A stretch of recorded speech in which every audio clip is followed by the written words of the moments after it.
Hello, and welcome to the Liquidity event. We're your hosts, AJ. And I'm Shane, back from across the border. Oh, okay. Welcome back. Welcome back. It's bienvenidos. Or should I say bienvenidos? Gracias, amiga. Bienvenido. You would make it Spanish. El evento liquidario. Of course. Pathetic. Oh, boy.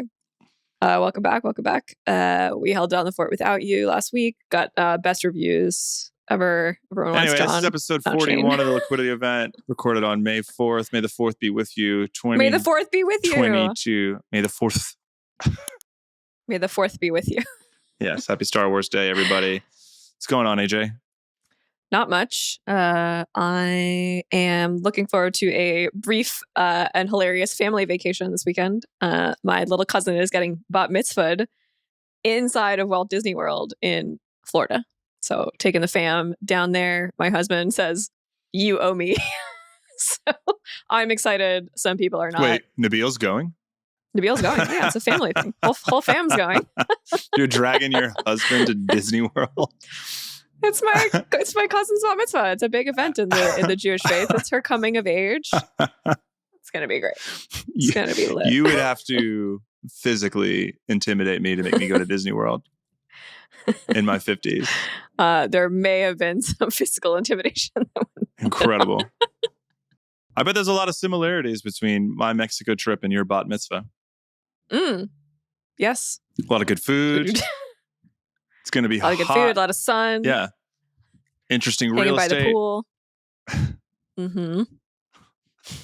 Anyways. I don't have anywhere else to go. So last night you called me in tears. What happened to you last night? Oh, God. Are we going to do this? You put it on the spreadsheet that, for the record, ladies and gentlemen, we have a what are you up to? And usually we leave it blank, but Shane put in biggest social faux pas of my life. All right, I'll try to do this quickly. If our audience doesn't know, I am recently single. And I was shooting my shot, so to speak, with this girl who rejected me, which is fine, which is totally chill, very respectful. But I was thinking about her for a while and then shot my shot, didn't work out. Was like dejected, rejected. We've all been there. Had like an emotional lash out. Sent a message to my friend, talking trash about her, just like, like fuck her, fuck him. But I said something personal, like an inside joke about her, and there was a bug in Apple's software, and it sent the inside joke personal note to the girl that I had just said to her, "You'll never hear from me again. It's all good.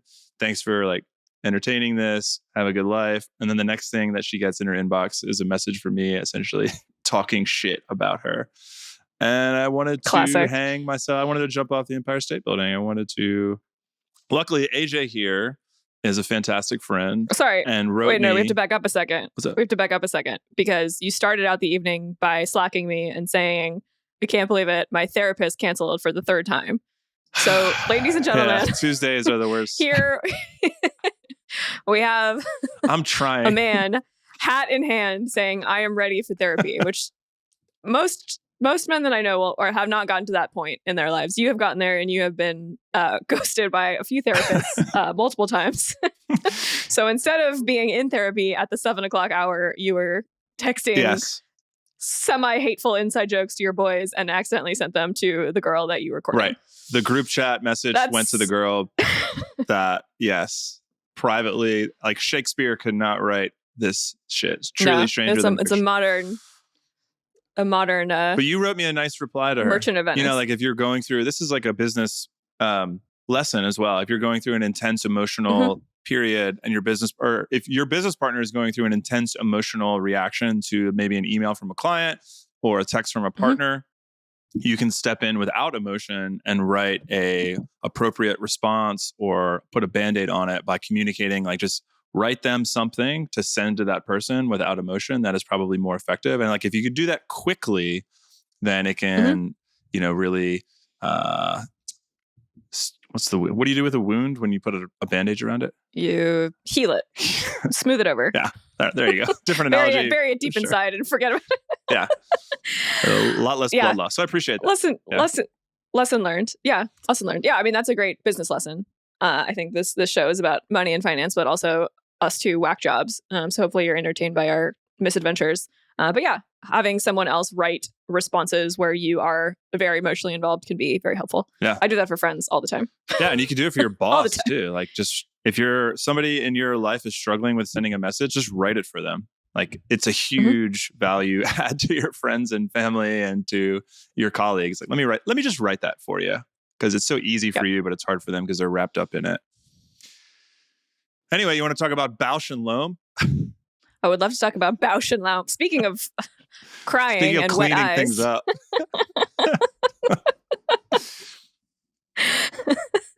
Good God. Anyway, speaking of a pipeline with various projects and various stages of development.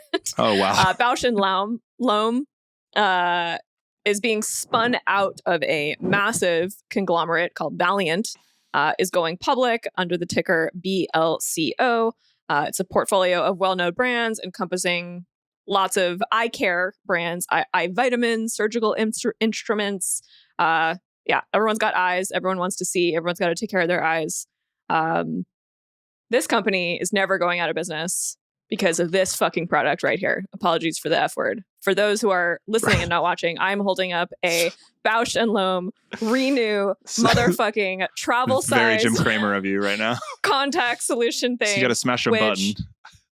Oh my God. I have bought hundreds of these in my life because contact solution is whatever. What's the word? You can't antiseptic or something like it. It has to be contained. You can't just like move it around from different bottles because it's going in your eyes. So you want to make sure it's really clean. So you have to buy these stupid enclosed bottles over and over again. It really pisses me off. Anyway, this company's going public, highly profitable. I mean, Bausch and strong cash flow. Is this a German company? I don't know. They've been around since the 1850s. They've been around for a long time. Late bloomer. Long time. Well, yeah. I mean, it's a spinoff. It's like one of those, like, we're public, we're not public, we got bought, we're going public again. Okay. Founded in Canada, or their headquarters are in Canada, actually, in Vaughan, Canada. But yeah, I mean, 20,000 employees, huge company, going public this Friday, actually. What are we looking at? Deal size, almost a $800 million deal size. So pretty big IPO. This is news. This would not have been news back in September when it was an IPO deluge. In an IPO desert such as this, we are forced to make sure we bring our contact lens solution for the IPO desert. So looking forward to seeing what happens. This is the biggest IPO of the year so far, right? So far. Yeah. Or there was it'll be the second biggest one if all goes according to plan. Right. So we have a 160-year-old unicorn on our hands here. Yes, exactly. Do you think it's an old ass unicorn? Do you think Brooklyn FI will be a unicorn in the year 2150? Wait, did I do the math right? I do. 18 I do. Plus 106. I think we'll get there faster. 2178. We'll get to this later, but I hope I will be long gone and dead and not preserved in my digital afterlife by that point. I want to live forever. I'm down with that. Just putting that out there. All right. Okay. Anyways, general market update. What do you have for me here? Well, for those of you that enjoy meme stocks, you'll like this next article. We have some waffling from the CEO or CIO, Chief Investment Officer, and the founder of Melvin Capital. Mr. Gabe Plotkin is the infamous CIO of Melvin Capital that had shorted GameStop. Meme stocks got the best of him. His investors lost a ton of money when the memers purchased up all the GameStop while he was shorting it, pushing prices up. There was a lot of market manipulation happening. This was in response, the memers were fed up with big hedge fund managers destroying companies that they love. They bought up all the GameStop and AMC stock, forcing them, the short sellers, to purchase at ever increasing prices. And, he got in trouble. He lost a lot of money. In a rising market, he focuses on shorting stocks. That's what his hedge fund does. And he was going to wrap up shop, is my understanding of what was going on, is that he decided He was going to shut down. after 10 years of growing Melvin, which is named after his grandfather, which is very cute.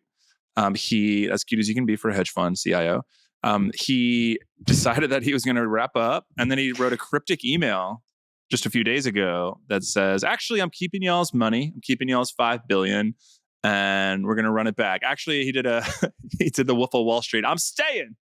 Yeah. I'm not going anywhere. I'm not fucking leaving.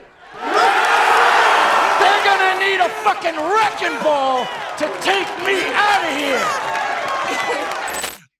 Which, like, why would you? Like, how do you step off the throne of managing a $5 billion hedge fund that shorts meme stocks? Where do you go from there? Yeah. Was he going to get a job at Starbucks? I don't know. You go hang out with Martin Scully on your island in the Bahamas, God. I guess. Yeah. My favorite thing of this article is like, and look, I don't really feel bad for hedge fund investors because these are investors who have, this is not like it's not like a retirement fund where this is someone's entire no future. Like these are very, very wealthy people who are, have 5 or 2% of their portfolio in the hedge fund. But my favorite was one investor who's like, I just want my money back. It's like, bro, this is investing. You don't get your money back. It's not like you invest $1 million and you hope it goes up. And if it doesn't, like, if you don't like the outcome, you don't get a refund. Like, it's not how this works. Yeah. But like the people that get quoted in these articles, it like does make me wonder, like, do people actually understand what goes in? Like, what is the process of a hedge fund? Way. So maybe we'll do an episode about that in the future. I don't feel like talking about it. I would wager 80 to 90% of retail investors, even hedge fund investors, buy a cult of personality and they trust their guy. And that's why you have CIOs and founders and heads of companies. Just their vibe ends up what investors go with, is my assumption. Yeah. For 90%. And it's like, there's no facts there. Right. That's my hunch as someone that is in the industry. I'll back you up on that hunch. Yeah. I'll be your hunchback. Oh, nice. Oh. Hey. Oh. That was nice. Good. Hey. All right. Speaking of piggybacking, somebody hacked more people, a big firm. This next article is about, from Bloomberg, is about one of my favorite hacks of all time here. We have an M&A transaction going down between KKR, which is one of the biggest private equity firms in the entire world. They're buying a company, as they do in private equity. And there was there's this great article that talks about how what junior lawyers do on M&A transactions is they do all the fine details, just like associates in accounting firms or financial planning firms. They handle the day-to-day data entry and the fine print, right? Like all those footnotes and long PDFs are written and reviewed by the grunts, people that are learning how to get to the higher, more difficult esoteric stuff, such as managing the projects, right?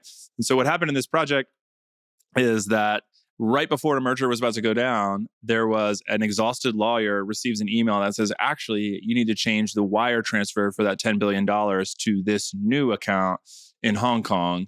And the exhausted attorney's like, yeah, sure. Like, I'm not going to be the one that holds up this M&A deal for $10 billion at KKR.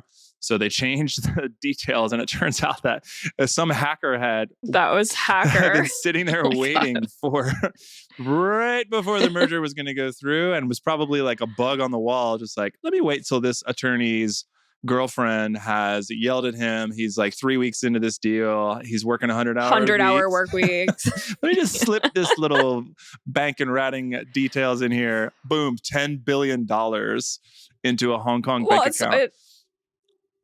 It's just also crazy because it's like the stock transfer company, Continental, who we deal with all the time when our clients have stock that moves from a private deal into a public market, like when it's moving from a spreadsheet to E-Trade or whatever. They noticed it and they complained to the lawyers. They're like, hey, we need to have this formal review process. Like, wire is a really big deal. Like, we got to make sure that these people are legit. And everyone was really comfortable with each other. So they just like rubber stamped it and sent it through. They're like, yeah, exactly. I don't want to be the junior associate who held up this deal, ahead of the Q4 close so everyone doesn't get their bonus or whatever it is, right? There's a lot of good reasons why these deals at the very end, like, we want to move like really quickly. So actual wire fraud, actual wire fraud. Yeah. Incredible. Yeah. Also shout out to Matt Levine. This is a Bloomberg article who writes an opinion column. He's brilliant and funny and a great writer.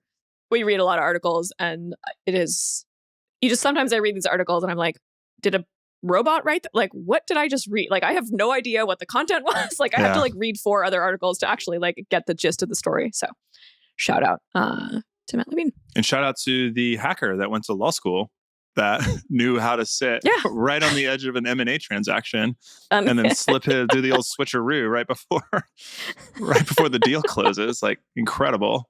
There's... Yeah. I mean, it's fun. Like, when you think about it, like, it only takes one. That, like, just need one. Yeah. And he's good. Right. And that's, well, that's like our business. Like, we deal with wire transactions and bank accounts, and, you know, we're dealing with institutions, and clients are often frustrated. Like, I need my money tomorrow. And it's like, well, even if we do a wire, the bank is going to have to call you. They need to hear your voice. They're going to email us and say, by the way, did your client do this? Like, there has to be these layers of security. Otherwise, we just end up with fraud, which we see all over the blockchain because there's not that layer of like dinosaur actually checking that the person that you want the money to is in fact that person and not a hacker in Hong Kong. You know where this would never happen, AJ? Japan. Nobody steals anything in Japan, as you know. That's true. That's true. Anyway, you want to talk about Fed hike rate? Fed hikes rates, 0.5 point. Fed hike as rates. Powell signals similar moves ahead. What a title. Fed hikes rate 0.5 point as Powell signals similar moves ahead. What are we talking about here? The Fed hiked interest rates. Everyone freaked out. I got a text message from my sister. Oh my God, rates are going up. And I said, cool. I don't know. Yeah, we have historic inflation right now. Everyone's freaked out about that. This is corrective monetary policy. They said they're going to do it anyway. This makes sense. This is like the plan, and we're enacting the plan. So, you know, people like to freak out about these things. I'm not freaked out. You have some historical context for us. I do. Oh yeah. Yes. Well, I mean, there's only 2 ways to fight inflation, really. And one of them is raising interest rates. And that's just what we have to do. I'm sorry, there's only one way to fight inflation, and that's raising interest rates. I thought the other way was to learn how to bake your own sourdough bread. We're going to talk about inflation in another article about student loans. But essentially, you raise interest rates and you just dump on the economy and you cause a recession. And then things go back to 0% interest rates. And then you just wheedle your way back up. So hard to say where we're going to be in the near term, but hard to say. Anyone listening to this just means that if you're shopping for a home, which I have mixed feelings about as a time for buying a home right now, it's your interest rates are going to go up, or what you're expected to pay as part of the interest rate as part of your mortgage will increase. So your budget just got smaller for a home. So if you're looking at a $600,000 home, you might be looking at a $560,000 home.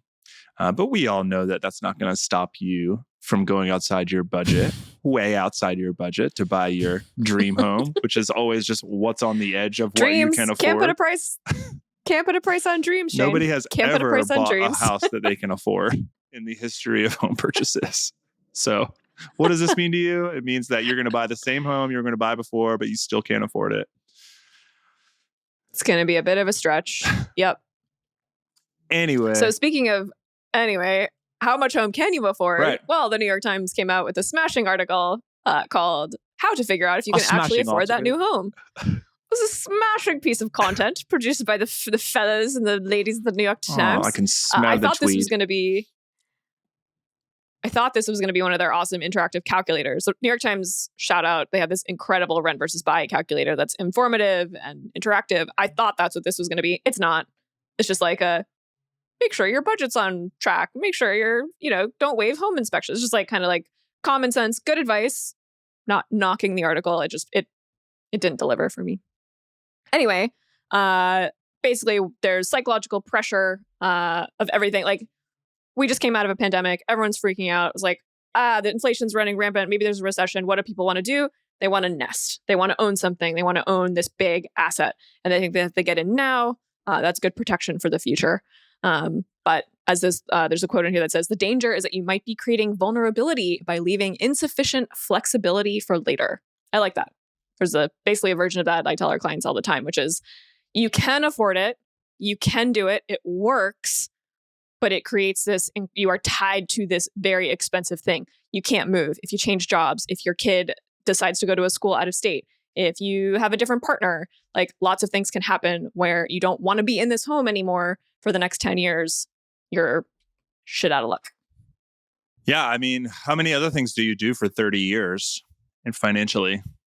There's like no middle ground between a 1-year lease and a 30-year mortgage. I mean, there's obviously shorter term mortgages, but most of the time people can't afford them. What's that? I forget which country. There was a Planet Money about this. I forget which country it was in, but it was like this weird kind of rent-own hybrid where there are like 7 to 10-year leases. I got to find that out. We'll talk about it next time. It didn't seem very fair or better, but it was sort of that medium term that you're talking about. Yeah, I mean, it all comes down to like, it's an investment, but only one person can utilize it. And like, it's also a form of consumption because you're living in the house that is deteriorating.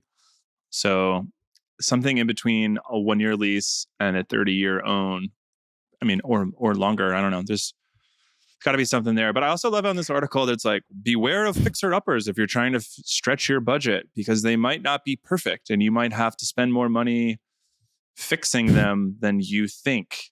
It's like, okay, things might be more expensive than you think on the backside. Just a reminder that if you're comfortable with living mildly less comfortably, then your dollar just goes so much further. If you're willing to be a little bit bohemian and just focusing on the things that really matter, like, does the Wi-Fi work? Can I take a hot shower? Can I go to sleep? Can I sleep well? It's a superpower. Okay, well, most people have slightly higher standards than you do for a living. But when we're talking about like, oh, it might be a little bit more expensive, like a home renovation. It's not like, oh no, it's $2,000 over budget. It's like, oh no, we discovered that the walls have asbestos in them and we need to restructure everything, and it's actually $100,000 over budget. So that's where we get into these scenarios where maybe you were uncomfortable renting in your 2-bedroom and really wanted that 3-bedroom, and buying seemed like the only option because you've got kids. But like, it can ruin people just in the way that like medical debt can ruin families. Like owning a home that you can't afford causes a lot of friction. Don't skip inspection. Yeah, don't skip your inspection.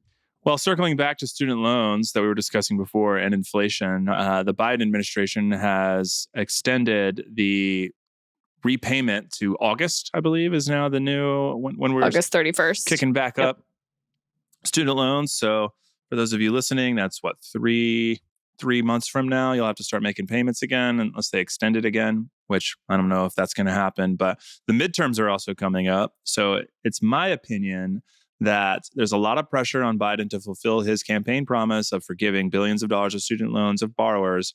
That's not going to happen until right before the midterm election. I don't think that this administration has enough W's to ignore this when it comes to the midterm elections. They're going to lose a lot of seats, Freudian slip, come midterms, and this is going to be an ace up the sleeve. What do you think? I agree with you. Yes, that he's just been kicking the can down the road, and it's like it needs to be a huge win as close to voting time as possible. There's, this student loan forgiveness debate. Well, their loan shouldn't be forgiven because I worked 6 jobs to pay mine off and all that stuff. And like this argument that there are people who are, if we forgive these loans, are going to go, buy Camaros with that money or whatever the boomers are saying. It's just like incredible. It's like, what? We're talking about forgiving up to $10,000 a person. Like, these are people who are living close to the edge, who made an investment in their education, need a little bit of help to get that education, graduated school or didn't graduate school, right?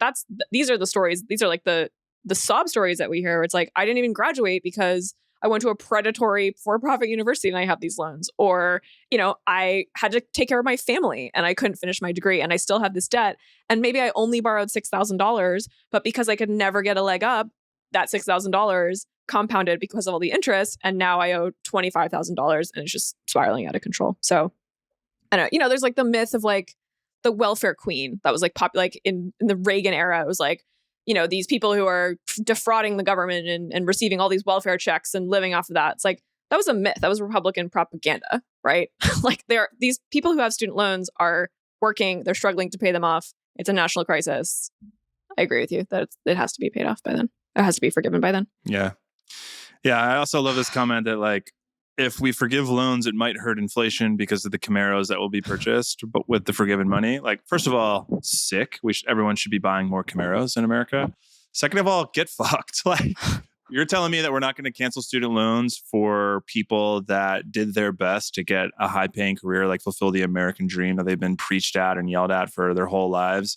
And now that dream doesn't exist anymore because of all of the machinations of the past 30 years of lowered government contributions to public institutions at the state level because of Republican politics. And now we have to get student loans in order to go to college. And now they're out of college and that we're not getting paid as much because of wealth inequality expansion over the past 30 years. And instead of forgiving those loans, we're going to blame that on inflation that would be caused by that instead of the trillions of dollars of propping up that happened during the Great Recession and the coronavirus that happens with the PPP loans and the economic injury disaster loans that cost trillions of dollars to prop up these businesses and the 401ks of the boomers that have already experienced the biggest wealth accretion like possible on earth ever for a generation.